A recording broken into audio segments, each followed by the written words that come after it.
listen, day one of camp in the past has usually been about, optimism, and we feel great, and everyone's in incredible shape, and everyone's ready to go.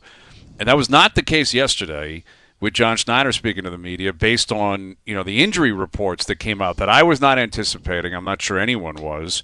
Anthony Santander having surgery, a shoulder surgery, out 5 to 6 months. Shane Bieber not ready to even ramp up yet, which that scares me a lot. And Bowden Francis done for the year.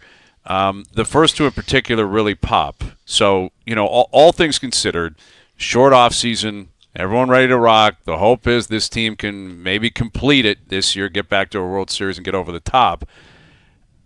How kind of dour did it feel around the team? And considering the news that came out, like how big of a kind of a gut punch did that feel like day one of camp? I wasn't expecting it either. I won't pretend I was. And we had this interview set up with John Schneider. It's kind of the tee up where everyone gets their questions out of the way and we relive 2025 one more time before we start to focus on the new year, which we should. And off the top, Schneider said, listen, I got a few injury updates. First, Anthony Santander. And I thought, oh my God, really? We're still here talking about his shoulder. And all I have covered with Anthony Santander is his shoulder. I've written 100 stories about his left shoulder and only a handful of stories about him playing baseball.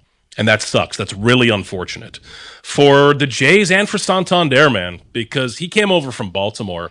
Every teammate he had loved him. People who covered him in Baltimore loved the guy.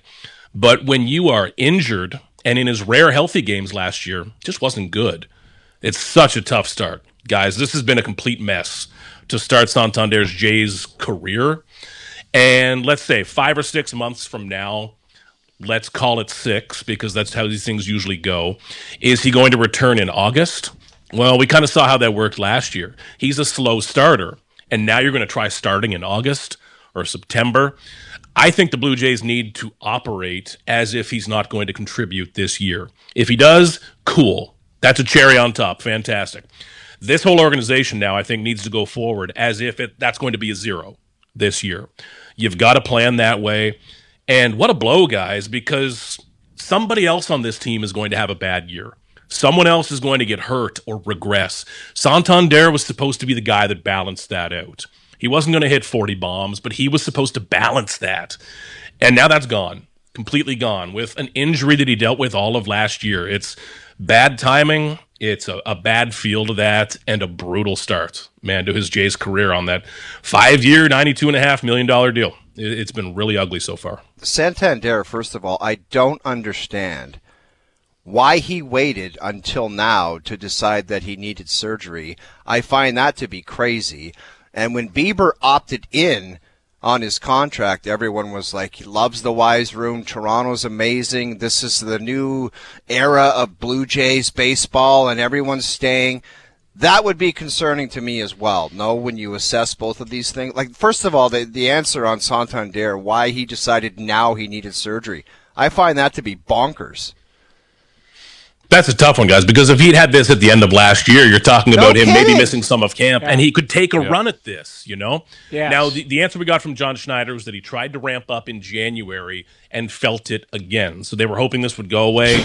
It didn't. And now you're losing a full year. That's really tough. Well, what was he doing in December? And the way this played out last year, guys, that's a great question. Not testing out the shoulder, I guess.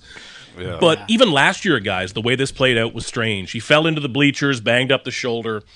It was inflammation for a while. One day we found out it was a subluxation, which is kind of popping in and out. It was interesting how that played out last year, and I don't think we ever had a full grasp on it. And now another year is blown. That's not good. And with Bieber, you're right, O-Dog. From the very beginning there, my, not suspicion, but my thought was, okay, there's more to this story here at this point.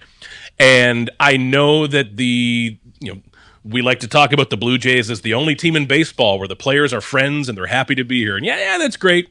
It's great that they like playing in Toronto and they get along. That's real. It's a factor. But there's always going to be business factors and baseball factors.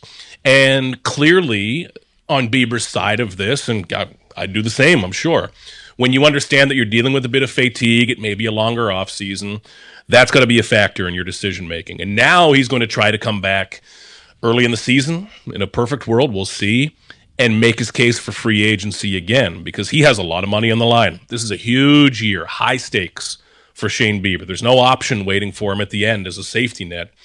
But this has got to work out with Bieber, guys, because in a perfect world, he's ready in April or early May and they get rolling. But perfect worlds don't come up often in baseball, and when we're talking about a forearm, ideally it is just fatigue. You take it slow. But forearm is one of those words you never want to be saying. And we talked to him today. He didn't sound worried. But again, the Blue Jays are now one injury away from this being a much worse situation. So it's just not news you want on day one or the eve of day one.